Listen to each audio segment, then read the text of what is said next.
اعوذ باللہ من الشیطان الرجیم بسم اللہ الرحمن الرحیم الف لام میم اللہ لا الہ الا هو الحی القیوم نزل علیک الکتاب بالحق مصدقا لما بین یدیہ وأنزل التوراة والإنجيل من قبل هدى للناس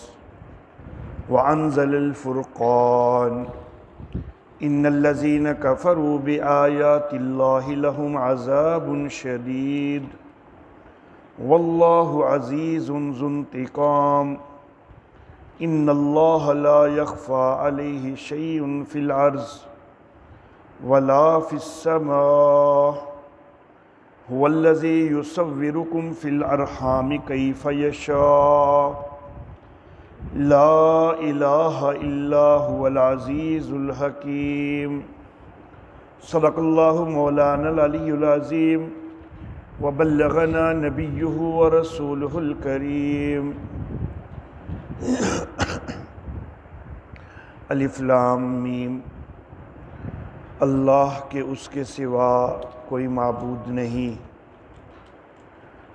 زندہ ہے، سب کا تھامنے والا ہے۔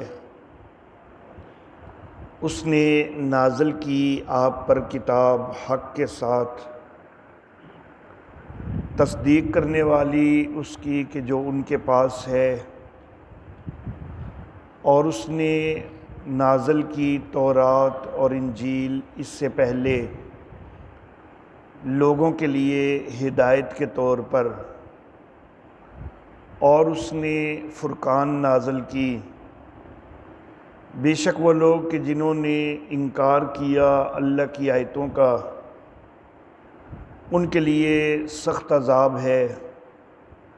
اور اللہ زبردست ہے، انتقام لے لینے والا ہے۔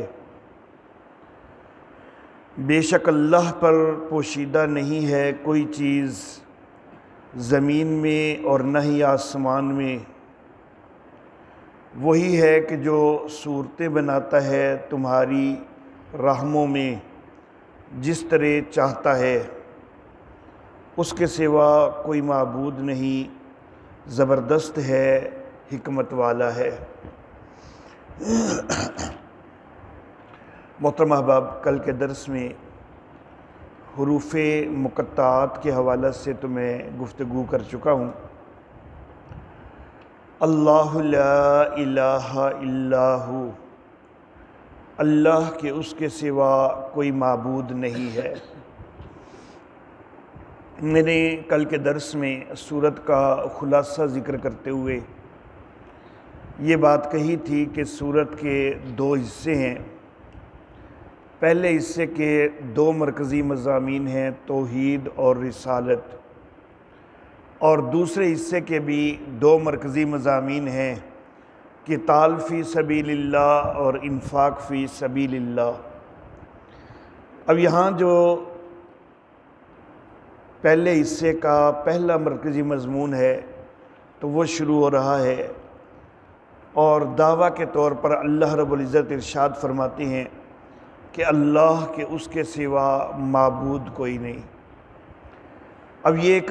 دعویٰ آ گیا کہ اللہ کے سوا کوئی معبود نہیں، بندگی کرنی ہے تو اس کے لائق اللہ ہی ہے، کسی اور کی بندگی نہیں ہونی چاہیے، کسی اور کی عبادت نہیں ہونی چاہیے، صرف وہی پوجا کے لائق ہے، کوئی اور پوجا کے لائق نہیں۔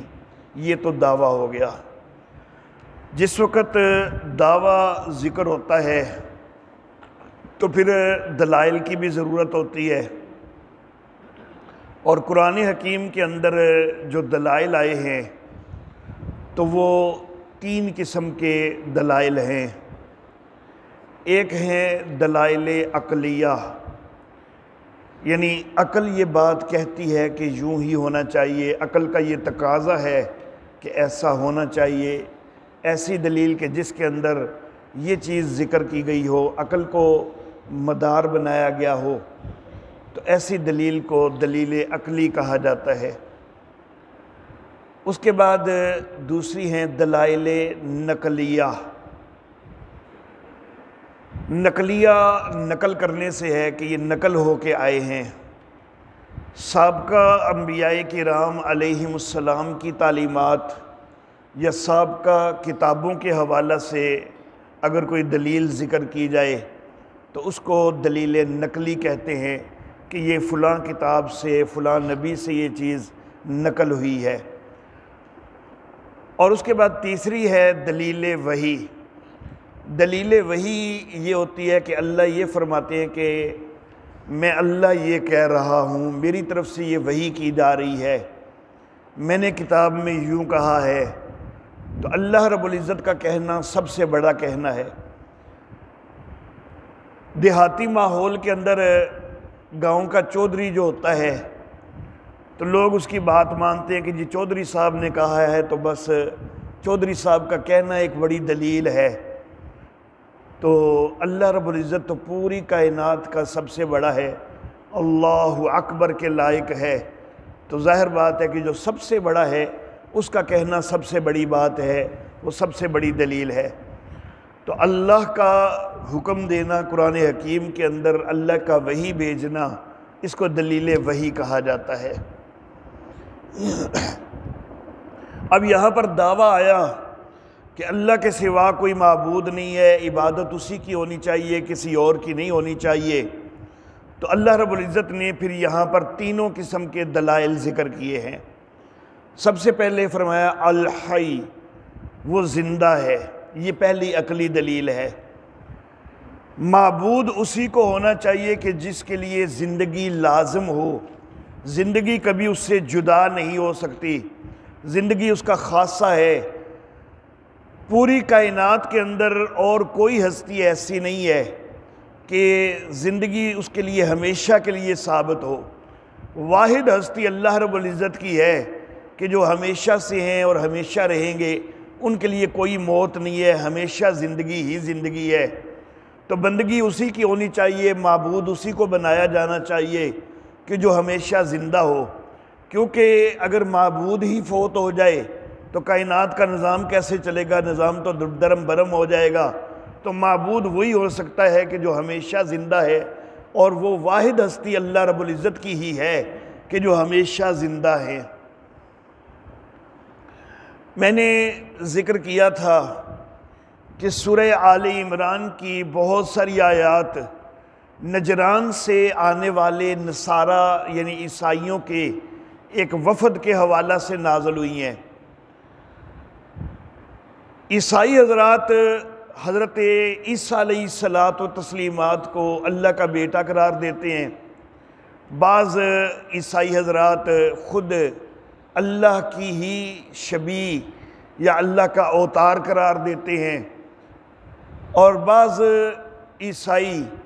تین اقانیم کے اندر میں سے ایک اقنوم قرار دیتے ہیں کہ تین اقنوم ہیں کہ جن کا مجموعہ خدا ہے، اور وہ سارے مستقل خدا خود بھی ہے، باپ، بیٹا اور روح القدس۔ تو یہ مختلف ان کے نظریات ہیں۔ اللہ رب العزت کی وہ الوہیت کے بھی ان میں سے کچھ قائل ہیں، لیکن یہ عیسیٰ علیہ السلام کی الوہیت کے بھی کچھ قائل ہیں۔ لیکن عیسیٰ علیہ الصلاۃ و تسلیمات اگرچہ ابھی تک تو زندہ ہیں، آسمانوں پر زندہ اٹھائے گئے ہیں، لیکن ان کے لیے بھی بہرحال موت کا ایک وقت متعین ہے، دوبارہ انہوں نے دنیا کے اندر تشریف لانا ہے، اور ان کے اوپر بھی موت بہرحال آنی ہی آنی ہے۔ تو موت سے جو چھٹکارا حاصل ہے کہ جس کو کبھی موت نہیں آ سکتی، حیات جس کی صفت ذاتی ہے، وہ صرف اور صرف اللہ رب العزت ہیں اور کوئی نہیں ہے۔ باقی سب جس کو حیات حاصل ہے وہ اللہ کی دی ہوئی حیات ہے۔ اللہ رب العزت کی حیات ذاتی صفت ہے اور کسی کی حیات ذاتی نہیں ہے، اور اللہ کی حیات جو ہے وہ کبھی جدا نہ ہونے والی ہے، اور باقی سب کی حیات اس سے جدا ہو جانے والی ہے۔ رحمت کائنات سید الانبیاء محمد عربی صلی اللہ علیہ وآلہ وسلم، آپ کی بھی بہرحال وفات ہوئی۔ سیدنا صدیق اکبر رضی اللہ تعالی عنہ، ان کو یہ اطلاع ملی کہ مسجد کے اندر جو ہے وہ حضرت عمر فاروق بڑے جذباتی ہو کے کھڑے ہو گئے ہیں کہ کوئی کہے کہ نبی اکرم صلی اللہ علیہ وسلم فوت ہو گئے ہیں تو میں اس کی گردن اڑا دوں گا۔ دوسری طرف حضرت عباس بھی اگرچہ یہ کھڑے ہوئے ہیں اور وہ کہہ رہے ہیں لوگوں کو کہ بھائی نبی اکرم صلی اللہ علیہ وآلہ وسلم کی وفات ہو گئی ہے، لیکن حضرت عمر فاروق رضی اللہ تعالیٰ عنہ کا جو رعب و دبدبہ ہے تو وہ بہرحال حضرت عباس کی آواز کی وجہ سے وہ دب نہیں سکا۔ حضرت عمر فاروق اپنے رعب کے اندر، اپنے جلال کے اندر جو ہے وہ کہے جا رہے ہیں کہ اللہ کے نبی جو ہیں ان کے لیے کوئی وفات کا کہے تو میں اس کی گردن اڑا دوں گا۔ حضرت ابوبکر صدیق رضی اللہ تعالی عنہ تو انہوں نے جا کے سیدھا منبر کے اوپر جا کے تو یہ فرمایا کہ من کان یعبد منکم محمدن فإن محمدن قد مات، جو کوئی تم میں سے محمد صلی اللہ علیہ وسلم کی بندگی کرتا تھا تو محمد تو فوت ہو چکے ہیں۔ ومن کان یعبد اللہ فإن اللہ حی لا یموت، تو جو اللہ کی بندگی کرنے والا تھا تو وہ جان لے کہ اللہ تو زندہ ہے کہ جس کے اوپر موت کوئی نہیں آنی۔ تو حضرت ابوبکر صدیق رضی اللہ تعالیٰ عنہ نے بھی اپنے اس خطبہ کے اندر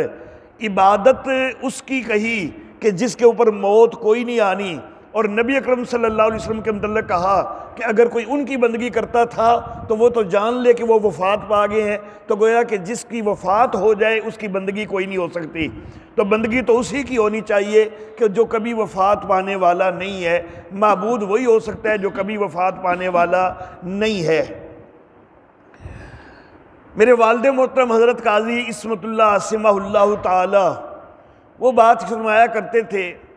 کہ کسی بھی ذی شعور سے جس کو تھوڑی بہت بھی کوئی اسلامی معلومات ہیں اس سے اگر یہ پوچھا جائے کہ نبی اکرم صلی اللہ علیہ وآلہ وسلم کی زندگی کتنی ہوئی ہے تو وہ آگے سے یہی جواب دے گا کہ 63 سال زندگی ہوئی ہے۔ تو کئی لوگ جو ابھی تک جو ہے وہ نبی اکرم صلی اللہ علیہ وسلم کی دنیاوی حیات کے قائل ہیں، تو ان کو خیال کرنا چاہیے کہ ہر ذی شعور یہی کہتا ہے کہ 63 سال کی زندگی ہوئی ہے نبی اکرم صلی اللہ علیہ وسلم کی، تو کوئی نہ کوئی زندگی تو ختم ہوئی ہے نا نبی اکرم صلی اللہ علیہ وسلم کی وفات کے اوپر، جس کے متعلق اللہ نے فرمایا کہ انک میت وانہم میتون، تو کوئی نہ کوئی زندگی ختم تو ہوئی ہے، اور وہ یہ دنیاوی زندگی ہی ختم ہوئی ہے، برزخی زندگی جو ہے وہ ایک الگ چیز ہے، وہ تو جاری ہے۔ تو بہرحال ہمیشہ کا زندہ صرف اللہ ہی ہے، تو پھر معبود وہ ہی ہونا چاہیے۔ القیوم، سب کا تھامنے والا، سب کو قائم کرنے والا، سارے انتظامات کرنے والا، ساروں کے رزق کے فراہم کرنے والا، ساروں کے لیے روزی فراہم کرنے والا، ان کے سارے معاملات چلانے والا، القیوم، سب کو قائم کرنے والا وہ اللہ ہی ہے۔ اس کے حکم اور اس کی مرضی کے بغیر کوئی جو ہے وہ اپنی زندگی کا ایک لمحہ بھی جو ہے وہ گزار کوئی نہیں سکتا۔ جس کو بھی تھاما ہوا ہے اسی نے تھاما ہوا ہے، اور اس کے انتظامات وہی چلا رہا ہے، تو سب کے انتظامات چلانے والا اللہ ہی ہے، تو پھر جو ہے معبود بھی اللہ ہی ہونا چاہیے، کیونکہ معبود وہی ہو سکتا ہے کہ جو ساری کائنات کے ہر فرد کے سارے انتظامات کو چلائے، اور ایسا القیوم جو ہے وہ صرف اور صرف اللہ ہی ہے، کوئی اور نہیں ہے۔ تفاسیر کے اندر یہ بات ملتی ہے کہ جو عیسائی آئے تھے نا نبی اکرم صلی اللہ علیہ وآلہ وسلم کے پاس، تو نبی اکرم صلی اللہ علیہ وآلہ وسلم نے ان کے سامنے یہ آیات مبارکہ تلاوت کی اور کہا کہ اللہ تو وہ ہے، معبود تو وہ ہے کہ جو الحی ہے۔ تو کیا حضرت عیسیٰ علیہ السلام کے متعلق تم یہ کہہ سکتے ہو کہ حضرت عیسیٰ علیہ السلام الحی ہیں، کہ حیات ان کی صفت ذاتی ہے اور وہ کبھی ختم ہونے والی نہیں ہے؟ تو انہوں نے کہا کہ نہیں، یہ تو ہم نہیں کہتے، الحی جو ہے وہ تو اللہ ہی ہے۔ نبی اکرم صلی اللہ علیہ وسلم نے فرمایا کہ کیا تم کہہ سکتے ہو کہ حضرت عیسیٰ علیہ السلام القیوم ہے، سب کو تھامنے والے، رزق کے سارے انتظام کرنے والے، ساری کائنات کا نظام چلانے والے؟ انہوں نے کہا کہ نہیں، القیوم تو ہم اللہ ہی کو مانتے ہیں، القیوم حضرت عیسیٰ علیہ السلام کوئی نہیں ہو سکتے۔ تو پھر نبی اکرم صلی اللہ علیہ وسلم نے کہا کہ پھر حضرت عیسیٰ علیہ السلام کی بندگی کیوں کرتے ہو؟ پھر بندگی اللہ ہی کی ہونی چاہیے نا۔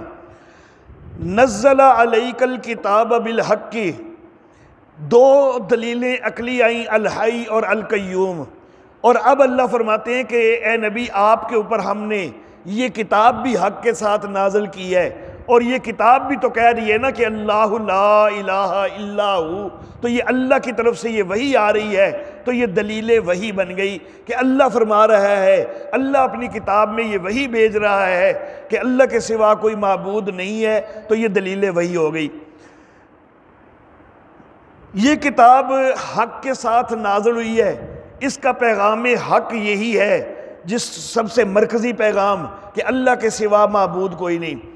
مصدقا لما بین یدیہ، یہ کتاب تصدیق کرنے والی ہے اس کی کہ جو ان کے پاس ہے، یعنی سابقہ کتابوں کی بھی یہ تصدیق کرنے والی ہے۔ صرف یہ کتاب ہی نہیں کہہ رہی کہ اللہ کے سوا معبود کوئی نہیں، سابقہ کتابوں کے اندر بھی یہی تعلیم تھی کہ اللہ کے سوا معبود کوئی نہیں، اور یہ کتاب تو ان کی تصدیق کر رہی ہے۔ جو عقائد سابقہ کتابوں کے اندر بیان ہوئے وہی عقائد یہ کتاب جو ہے یہ بھی بیان کر رہی ہے،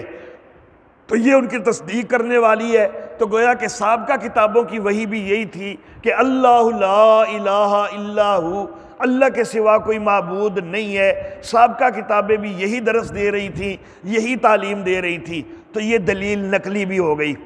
دلیل وحی بھی ہو گئی کہ یہ کتاب بھی یہی کہتی ہے، اور دلیل نقلی بھی ہو گئی کہ یہ کتاب سابقہ کتابوں کی تصدیق کر رہی ہے، سابقہ کتابوں میں بھی یہی پیغام تھا اور یہ کتاب بھی یہی پیغام دے رہی ہے، یہ ان کی تصدیق کر رہی ہے۔ قرآن حکیم سابقہ کتابوں کی تصدیق کئی انداز میں کرتا ہے۔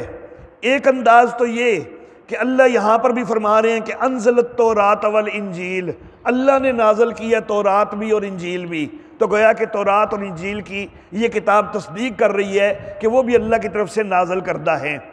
اور دوسرا انداز جو میں نے ابھی ذکر کیا کہ اس کے اندر جو سابقہ کتابوں کے اندر مضامین ہیں، جو عقائد وہاں بیان ہوئے ہیں وہی عقائد یہ کتاب بھی بیان کر رہی ہے، تو اس لحاظ سے بھی تصدیق بن رہی ہے۔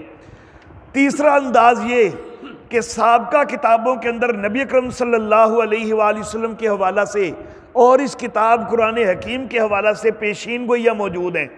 اب اگر یہ کتاب نہیں آتی، اگر نبی اکرم صلی اللہ علیہ وسلم نہیں آتے، تو پھر تو وہ پیشین گوئیاں جھوٹی ثابت ہو جائیں گی، تو پھر تو ان کتابوں سے اعتماد اٹھ جائے گا۔ تو نبی اکرم صلی اللہ علیہ وسلم کی تشریف آوری اور نبی اکرم صلی اللہ علیہ وسلم کے اوپر یہ کتاب کا نزول، قرآن حکیم کا نزول، یہ ثابت کر دیتا ہے کہ وہ کتابیں سچی تھیں، تبھی تو ان کی پیشین گوئیاں سچی ثابت ہوئی ہیں۔ اگر وہ کتابیں سچی نہ ہوتیں تو ان کی پیشین گوئیاں کیسے سچی ثابت ہوتیں؟ تو کئی لحاظ سے قرآن حکیم تصدیق کر رہا ہے سابقہ کتابوں کی۔ وَأَنزَلَ التَّوْرَاةَ وَالْإِنجِيلَ مِن قَبْلُ هُدًى لِّلنَّاسِ، تورات بھی ہم نے نازل کی اس سے پہلے، انجیل بھی نازل کی، یہ لوگوں کی ہدایت کے لیے یہ سارا سلسلہ چلایا ہے، یہ کتابیں ہم نے لوگوں کی ہدایت کے لیے نازل کی ہیں۔ وَأَنزَلَ الْفُرْقَانَ، اور فرقان بھی نازل کی ہے۔ فرقان سے نبی اکرم صلی اللہ علیہ وآلہ وسلم کے معجزات بھی مراد لیے گئے ہیں کہ نبی اکرم صلی اللہ علیہ وسلم کے جتنے معجزات ہیں وہ سارے کے سارے حق و باطل کے اندر فرق کرنے والے ہیں۔ اور فرقان سے یہ قرآن حکیم بھی مراد لیا گیا ہے، اور یہ سب سے بڑا معجزہ ہے نبی اکرم صلی اللہ علیہ وآلہ وسلم کا۔ باقی انبیاء کرام علیہ السلام کے جو معجزے تھے وہ ان کی اپنی زندگیوں سے متعلق تھے۔ نبی اکرم صلی اللہ علیہ وآلہ وسلم کے بھی اس کتاب کے علاوہ جو دیگر معجزے تھے وہ ان کی اپنی زندگی، نبی اکرم صلی اللہ علیہ وسلم کی زندگی سے متعلق تھے۔ یہ وہ معجزہ ہے کہ جو نبی اکرم صلی اللہ علیہ وسلم کی وفات کے بعد بھی لوگوں کے سامنے ہے، اور یہ کتاب ایسی معجزانہ کتاب ہے کہ جو چیلنج کرتی ہے کہ اس طرح کی کوئی ایک صورت بھی بنا کے دکھا دو، لیکن آج تک کوئی بنا نہیں سکا، تو اس کا معجزہ ہونا ثابت ہے۔ تو یہ فرقان بھی نازل کی ہے۔ اللہ رب العزت نے نزل علیک الکتاب فرمایا، انزل التوراۃ والانجیل فرمایا، اور انزل الفرقان فرمایا۔ نزل یہ بھی نازل کرنے کے معنی میں ہے، انزل یہ بھی نازل کرنا کے معنی میں ہے، لیکن انزل جو ہوتا ہے وہ عموماً اس وقت استعمال ہوتا ہے کہ جب کوئی چیز اکٹھی نازل کی جائے، اور نزل کا استعمال تب ہوتا ہے کہ جب آہستہ آہستہ ٹھہر ٹھہر کے نازل کی جا رہی ہو۔ سابقہ کتابوں کے لیے تو تورات اور انجیل کے لیے تو یہی کہا کہ انزلہ، کیونکہ تورات بھی جب نازل ہوئی تو ساری اکٹھی نازل ہوئی، انجیل نازل ہوئی تو ساری اکٹھی نازل ہوئی۔ قرآن حکیم کے لیے پہلے کہا کہ نزل علیک الکتاب، آپ کے اوپر کتاب نازل کی، وہ قرآن حکیم ہی مراد ہے۔ اور دوسری جگہ کہا انزل الفرقان، اور بہت سارے مفسرین نے یہاں سے بھی قرآن حکیم مراد لیا ہے۔ تو یہاں پر ایک جگہ کہہ دیا نزلہ جو کہ ٹھہر ٹھہر کر نازل ہونے کے متعلق ہے، ایک جگہ فرما دیا انزلہ جو کہ اکٹھا نازل ہونے کے متعلق ہے۔ تو در حقیقت قرآن حکیم کا نزول ہے دو طرح سے، ایک نزول ہے لوح محفوظ سے آسمان دنیا پر، اور وہ نازل ہوا تھا اکٹھا رمضان کی لیلۃ القدر کے اندر، آسمان دنیا کے مقام بیت العزت کے اوپر لوح محفوظ سے اکٹھا نازل ہوا۔ تو انزل الفرقان میں جو اکٹھا نازل ہونے کا تذکرہ ہے تو اس میں اس کی طرف اشارہ ہو گیا۔ اور پھر نبی اکرم صلی اللہ علیہ وسلم کے قلب اطہر پر بیت العزت سے جو نازل ہوا ہے وہ آہستہ آہستہ 22 سال سے بھی کچھ زیادہ عرصے کے اندر نازل ہوا ہے، تو اس کی طرف اشارہ کر دیا نزلہ کے لفظ کے ساتھ۔ اب یہاں پر دلیل عقلی بھی آ گئی الحی، دوسری دلیل عقلی القیوم آ گئی، دلیل وحی آ گئی نزل علیک الکتاب بالحق، دلیل نقلی بھی آ گئی مصدقا لما بین یدیہ وانزل التوراۃ والانجیل من قبل ھدی للناس،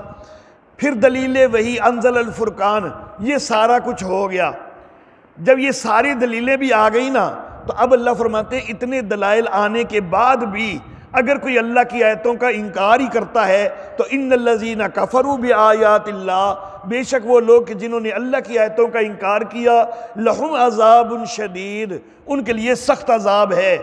واللہ عزیز ذو انتقام، اور یہ جو اللہ نے فرمایا نا کہ ان کے لیے سخت عذاب ہے، تو یہ کوئی اللہ کے لیے مشکل معاملہ نہیں ہے کہ اتنے زیادہ کافر ہیں، اتنے زیادہ اللہ کی آیتوں کا انکار کرنے والے ہیں، سب کو بھلا وہ کیسے عذاب دے دے گا؟ اللہ کہتے ہیں اللہ زبردست ہیں، انتقام لے لینے والے ہیں، وہ جب چاہے گا انتقام لے لے گا، عذاب دے دے گا۔ ان اللہ لا یخفی علیہ شیء فی الارض،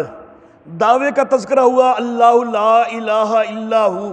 اس کے بعد دلیل عقلی کا تذکرہ بھی ہوا، دلیل نقلی کا بھی، دلیل وحی کا بھی۔ اب اس دعویٰ کی دو بنیادوں کا تذکرہ ہو رہا ہے، اور یہ دونوں بنیادیں جو ہیں یہ بھی دلیل عقلی بھی بن رہی ہیں۔ یہ دو بنیادیں قرآن حکیم کے اندر کئی جگہ پر آئی ہیں، توحید کی دو بنیادیں، یہ دونوں اکٹھی آتی ہیں، کئی دفعہ دروس کے اندر میں ذکر کر چکا ہوں۔ ایک بنیاد یہ کہ سب کچھ جاننے والا اللہ ہی ہے، اور دوسری بنیاد یہ کہ سب کچھ کر سکنے والا اللہ ہی ہے۔ کوئی اور ایسا نہیں کہ جو سب کچھ جاننے والا ہو، کوئی اور ایسا نہیں کہ جو سب کچھ کر سکنے والا ہو۔ تو جب کوئی اور ایسا نہیں ہے کہ جو سب کچھ جاننے والا ہو، سب کچھ کر سکنے والا ہو، تو پھر معبود اللہ ہی ہونا چاہیے، کیونکہ کسی اور کو تم معبود بناؤ گے، اگر وہ سب کچھ جاننے والا کوئی نہیں، تم اس کو معبود بنا رہے ہو، اس کی عبادت کر رہے ہو، اور آگے اس کو پتہ بھی کوئی نہ چلے، تو پھر تمہاری عبادت کا فائدہ کیا؟ اور جس کو تم معبود بنا رہے ہو اگر وہ سب کچھ کرنے والا نہیں ہے تو پھر تمہیں عبادت کرنے کا کیا فائدہ؟ تمہارا اختیار تو اس کے پاس ہے کوئی نہیں، نہ تمہاری وہ کوئی مشکل ٹال سکتا ہے، نہ تمہاری کوئی حاجت روائی کر سکتا ہے، نہ تمہارے حالات کو پلٹ سکتا ہے، نہ تمہاری کوئی بگڑی بنا سکتا ہے، نہ تمہیں کوئی نفع دے سکتا ہے، نہ تمہیں کسی نقصان سے بچا سکتا ہے۔ تو جب سب کچھ کر سکنے والا اللہ ہی ہے، سب کچھ جاننے والا اللہ ہی ہے، تو پھر مان لو نا کہ بندگی اللہ ہی کی ہونی چاہیے۔ تو یہ دونوں بنیادیں دو آیتوں کے اندر اللہ نے ذکر فرمائی کہ ان اللہ لا یخفی علیہ شیء فی الارض ولا فی السماء، اللہ کے اوپر مخفی نہیں ہے کوئی بھی چیز، نہ زمین کے اندر نہ ہی آسمان کے اندر، اور اتنا علم اور کسی کے پاس بھی نہیں ہے کہ اس کے لیے کوئی چیز مخفی نہ ہو۔ کائنات کے جتنے بھی ذی شعور ہیں، جاندار ہیں، ہر ایک کے لیے کوئی نہ کوئی چیز ضرور مخفی ہے، اور بہت ساری چیزیں مخفی ہیں، بہت معمولی چیز بھی نہیں، بہت کچھ مخفی ہے۔ صرف میرے اللہ وہ ہیں کہ جن کے لیے کوئی چیز مخفی نہیں ہے۔ جو اللہ رب العزت کے لیے لفظ استعمال ہوتا ہے نا کہ للہ غیب السماوات والارض، کہ آسمان و زمین کا غیب اللہ ہی جانتے ہیں، تو وہ غیب سے مراد یہ نہیں ہوتی کہ اللہ سے وہ چیز غیب ہے، اللہ سے کوئی چیز چھپی ہوئی نہیں ہوتی، اللہ کے اوپر تو کچھ مخفی نہیں ہے کہ جو ساری کائنات سے بھی، کائنات کے لیے بھی چھپی ہوئی ہے، غیب ہے، اللہ اس کو بھی جانتا ہے، تو وہاں پر یہ مراد ہوا کرتی ہے۔ تو اللہ سے تو کوئی چیز چھپی نہیں ہے، نہ زمین کی کوئی چیز، نہ آسمانوں کی کوئی چیز، تو اس طرح کا علم والا اور کوئی بھی نہیں ہے، یہ صرف اللہ ہی ہے، تو پھر معبود اللہ ہی ہونا چاہیے۔ آگے اختیار کا تذکرہ کیا، هو الذی یصورکم فی الارحام، وہی ہے کہ جو تمہاری تصویریں بناتا ہے رحموں کے اندر، ماؤں کے پیٹوں کے اندر، کیف یشاء، جس طرح وہ چاہتا ہے بناتا ہے، خود تم اپنی شکلیں تک بنانے پر قادر کوئی نہیں۔ جن پیروں کو، جن ولیوں کو، اور حتیٰ کہ جن نبیوں کو تم معبود بناتے ہو، تو کیا انہوں نے اپنی شکلیں خود بنائی ہیں اپنے ماؤں کے پیٹوں میں؟ تو وہ اس چیز کا اختیار کوئی نہیں رکھتے، خود اپنی شکل کو جو بنانے کا اختیار کوئی نہیں رکھتا، تو کیا وہ کائنات کا معبود ہو سکتا ہے؟ کیا وہ کائنات کا مختار کل ہو سکتا ہے؟ کیا وہ لوگوں کا مشکل کشا اور حاجت روا ہو سکتا ہے؟ تو سارا کچھ کرنے والا اللہ ہی ہے، تو اسی کو پکارنا چاہیے۔ وہ جس طرح چاہتا ہے بناتا ہے، کوئی اس کے آگے یہ مجال بھی کوئی نہیں رکھتا کہ وہ اس کو کوئی مشورہ ہی دے دے کہ نہیں اس طرح نہ بنائیں، اس طرح بنائیں۔ خود اپنی شکل کے متعلق کوئی احتجاج بھی نہیں کر سکتا کہ میری شکل یوں کیوں بنائی جا رہی ہے، یوں بنائی جانی چاہیے تھی، تو کوئی اس کے سامنے بول نہیں سکتا، مجال نہیں ہے کسی کے سامنے کوئی احتجاج کر سکے، کوئی مشورہ دے سکے۔ وہ جس طرح چاہتا ہے بناتا ہے، تو جب سارے اختیارات کا مالک وہی ہے، تو پھر مان لو نا کہ لا الہ الا ہو، اس کے سوا کوئی معبود نہیں ہے۔ العزیز الحکیم، وہ زبردست ہے، حکمت والا ہے۔ وآخر دعوانا ان الحمد للہ رب العالمین۔